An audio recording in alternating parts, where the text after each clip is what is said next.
میرے بھائیو، جس طرح یہ رمضان گزر رہا ہے، اللہ رب العزت سے اپنے گناہوں کی معافی مانگتے رہیں، اللہ کے سامنے روتے رہیں، اللہ کے سامنے گڑ گڑاتے رہیں۔ اسی میں ہماری بھلائی ہے۔ ہم جتنی بھی نیکیاں کر لیں وہ کم ہے۔ میرے محترم دوستو، میرے محترم بزرگوں، دوستو، بھائیو، یہ رمضان ہمارے اوپر ایک مہمان بن کر آیا ہے۔ در حقیقت تو ہم مہمان ہیں۔ رمضان نے تو آتے رہنا ہے، ہر سال آنا ہے، لیکن ہم نے ہونا ہے یا نہیں ہونا۔ ہم چلے جائیں گے لیکن رمضان آتا رہے گا۔ تو میرے دوستو، جتنا ہو سکتا ہے اس رمضان کے اندر اللہ سے معافی مانگیں، اللہ کے سامنے گڑ گڑائیں، توبہ کریں، اپنے گناہوں کی معافی مانگیں۔ اللہ تعالی ہمیں ہلاکت سے بچا لے۔ اللہ کے پیغمبر صلی اللہ علیہ وسلم نے ایک مرتبہ منبر پہ قدم رکھا تو فرمایا آمین۔ حدیث بہرحال تھوڑی لمبی ہے۔ قدم رکھا، فرمایا آمین۔ چنانچہ خطبہ ارشاد فرمانے کے بعد صحابہ کرام نے عرض کیا، یا رسول اللہ صلی اللہ علیہ وسلم، آج تک ہم نے آپ سے ایسے جملے نہیں سنے۔ آج آپ نے ایک عجیب سی بات کی ہے۔ منبر پہ تشریف لے کے گئے، پہلی سیڑھی پہ قدم رکھا آمین، دوسری پہ رکھا پھر کہا آمین، تیسری پہ رکھا پھر کہا آمین۔ تو اللہ کے پیغمبر صلی اللہ علیہ وسلم نے ارشاد فرمایا کہ جب میں منبر کی طرف آ رہا تھا، میرے پاس جبریل امین تشریف لائے اور آ کر انہوں نے بد دعا کی کہ تباہ و برباد ہو جائے، خاک ہو جائے، خاک میں مل جائے اس شخص کی ناک کہ جس کی زندگی میں رمضان شریف کا مہینہ آ جائے اور وہ اپنی مغفرت نہ کروا سکے۔ تو میں نے اس پہ فرمایا آمین۔ میرے بھائیوں، جس کے لیے فرشتوں کا سردار بد دعا کرے، جس کے لیے نبیوں کا سردار آمین کہے، اس دعا کی قبولیت میں کیا شک ہے؟ میرے محترم بھائیوں، اللہ سے معافی مانگو۔ وہ ہونٹ جن سے رحمت برستی ہے، جو کسی کی بد دعا کے لیے ہلتے نہیں ہیں، لیکن فرشتے کی بد دعا کرنے پہ وہ ہونٹ بھی آمین کے لیے ہل جاتی ہیں، وہ ہونٹ بھی فرماتی ہیں آمین۔ یعنی ایسے بد نصیب کی ناکامی اور ہلاکت میں تو مہر لگ گئی، کسی قسم کا شک ہی نہیں ہے۔ یا اللہ، آپ نے ہمیں کتنے رمضان دیے ہیں، یا اللہ تو نے ہمیں کتنے، ہماری زندگی میں رمضان ہمیں نصیب فرمائے ایمان کی حالت میں۔ الحمدللہ، یا اللہ تیرا شکر ہے، ان رمضانوں میں جو نیکی کی تو نے توفیق دی اس پہ ہم تیرا شکر ادا کرتے ہیں۔ الحمدللہ، شکر ہے یا اللہ تیری ذات کا۔ یا اللہ، ان رمضانوں میں ہم سے جو غفلت ہوئی ہے، جو کوتاہی ہوئی ہے، جو گناہ کیے ہیں، جو ناقدری کی ہے، یا اللہ وہ تو سب ہمیں معاف فرما دے۔ ہم تیرے سے معافی مانگتے ہیں، یا اللہ معاف کر دے، یا اللہ معاف کر دے، یا اللہ معاف کر دے۔ میرے محترم دوستو، اللہ سے بیکاری بن کے مانگیں، اللہ کے سامنے روئیں، گڑ گڑائیں، جیسے بیکاری بھیک مانگنے کے لیے روتا ہے۔ ایک 10 روپے کے لیے وہ اپنے آنسو بہاتا ہے، لوگوں کے پاؤں میں پڑ جاتا ہے، ان کی ٹھوڑی کو ہاتھ لگاتا ہے۔ ایسے ہی اللہ کے سامنے روئیں، یا اللہ تو نے ہمیں یہ رمضان دیا ہے، یا اللہ، یا اللہ ہم اس کی قدر نہیں کر سکتے، ہم سے گناہ ویسے ہی ہو رہے ہیں، یا اللہ ہمارا نفس گناہوں کی طرف مائل ہو چکا ہے، یا اللہ تو ہمیں یہ رمضان تو نے نصیب فرمایا ہے تو ہماری مغفرت کا سبب بنا دے۔ یا اللہ، ہم تیرے سے اپنے گناہوں کی معافی مانگتے ہیں، مگر ہماری محرومی ساتھ ساتھ سر اٹھا رہی ہے۔ کچھ نیکیاں اور کچھ پکے گناہ ہیں، ہنسی زیادہ ہے، نیکیاں کم ہیں، آنسو کم ہیں، شور زیادہ ہے، محنت کم ہے، دکھاوا زیادہ ہے، عبادت کم ہے، مگر دل آپ کی طرف متوجہ ہے۔ وہ ایک بھکاری بن کر آپ سے بھیک مانگتا ہے، اس رمضان میں مغفرت کی بھیک مانگتا ہے۔ یا اللہ تو ہمیں معاف فرما دے۔ اے سخی بادشاہ، اے بادشاہوں کے بادشاہ، بھیک دے دیجئے، ہمیں معاف کر دیجئے۔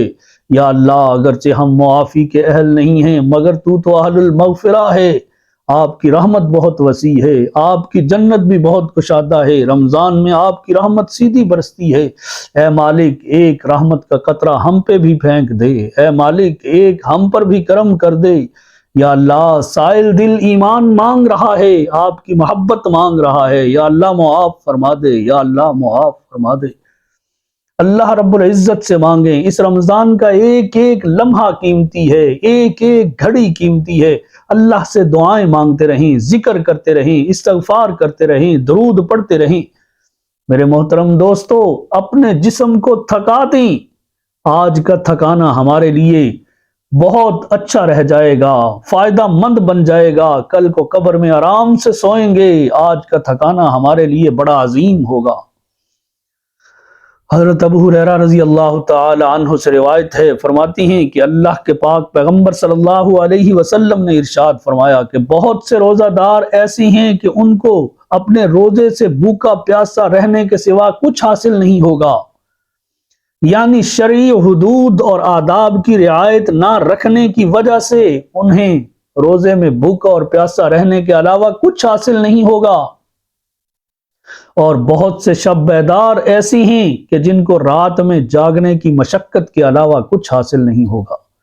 میرے محترم دوستو، روزہ رکھنا ہے تو روزے کے آداب، روزے کی حدود و قیود بھی رکھنی ہے، اپنی نظر کی حفاظت کرنی ہے، کانوں کی حفاظت کرنی ہے، زبان کی حفاظت کرنی ہے، ہاتھوں کی حفاظت کرنی ہے، دل کی حفاظت کرنی ہے، پاؤں کی حفاظت کرنی ہے، اپنے اس 5.5 فٹ کے بدن کی حفاظت کرنی ہے، اس کو بچانا ہے گناہوں سے جتنا بچا سکتی ہیں۔ راتوں کا قیام اس رمضان میں کتنا آسان ہے، چھوٹی سی رات ہے، رات کو جاگ کر اللہ کو راضی کر لیں، اور رات کو جب جاگیں تو دوستوں کے ساتھ محفلیں مت لگائیں، گپوں میں مت بیٹھیں، غیبت مت کریں۔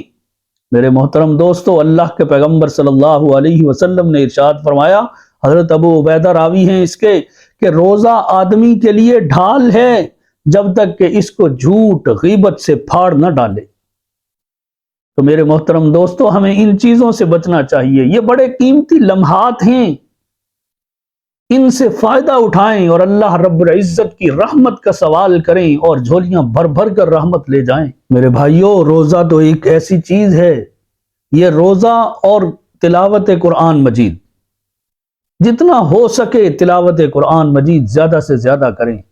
کل قیامت کے دن روزہ اللہ رب العزت کے ہاں سفارش کرے گا، اور اللہ رب العزت کے ہاں کہے گا کہ یا اللہ، اس کو میں نے دن بھر بھوکا پیاسا رکھا، اس کو گناہوں سے چھڑوایا، اس کے نفس کی خواہشات سے اس کو دور رکھا، یا اللہ ایک تیری رضا کے لیے اس نے مجھے رکھا ہے، یا اللہ یہ گناہوں سے دور رہا، نفسانی خواہشات سے دور رہا، بس اس کے بارے میں تو میری سفارش قبول فرما۔ اور قرآن کیا کہے گا کہ یا اللہ، میں نے اس کو رات کو سونے نہیں دیا، اس کو سونے سے روک کے رکھا ہے، راتوں کو جاگ کر میری تلاوت کرتا رہا ہے، لہٰذا اس کے بارے میں میری سفارش قبول فرما۔ اللہ کے پاک پیغمبر صلی اللہ علیہ وسلم فرماتی ہیں کہ ان دونوں کی سفارش قبول کی جائے گی، اللہ رب العزت دونوں کی سفارش کو قبول کریں گے، اور جس بندے کے حق میں انہوں نے سفارش کی ہے اس بندے کو جنت میں مقام عطا فرمائیں گے۔ سیدہ عائشہ رضی اللہ تعالی عنہا فرماتی ہیں کہ رسول اللہ صلی اللہ علیہ وسلم نے ارشاد فرمایا، جب کوئی بندہ روزے کی حالت میں صبح کرتا ہے تو اس کے لیے آسمان کے دروازے کھول دیے جاتی ہیں اور اس کے اعضاء تسبیح پڑھتے رہتے ہیں، آسمان دنیا کے فرشتے اس کے لیے استغفار کرتے رہتے ہیں، یہ سلسلہ برابر جاری چلتا رہتا ہے یہاں تک کہ سورج غروب ہو جاتا ہے۔ روزہ دار اگر 1 یا 2 رکعت نفل پڑھے تو اس کے لیے آسمان سے نور روشن ہو جاتا ہے، اور اس کی حور عین بیویاں کہتی ہیں، یا اللہ ہمارے شوہر کو ہمارے پاس لے آئیے، ہم اس کی زیارت کے مشتاق ہیں۔ اور اگر روزہ دار لا الہ الا اللہ کہے، یا سبحان اللہ کہے، یا الحمدللہ کہے، یا اللہ اکبر کہے تو فرشتے اس کو ہاتھوں ہاتھ لیتے ہیں اور سورج غروب ہونے تک اس کے لیے اس کا اجر لکھتے رہتے ہیں۔ کتنی بڑے اجر اللہ رب العزت نے ہمارے لیے رکھے ہیں، کتنی رحمتیں ہیں اس کی، کتنی برکتیں ہیں اس کی، لیکن ہم انسان اس سے لاپرواہ ہیں۔ اگرچہ شیاطین کو اس مہینے میں جکڑ دیا جاتا ہے، لیکن ہمارا نفس گناہوں میں اتنا پھنس چکا ہے، اتنا دھنس چکا ہے کہ ہمارا نفس گناہوں کے علاوہ کسی چیز میں لذت ہی محسوس نہیں کرتا۔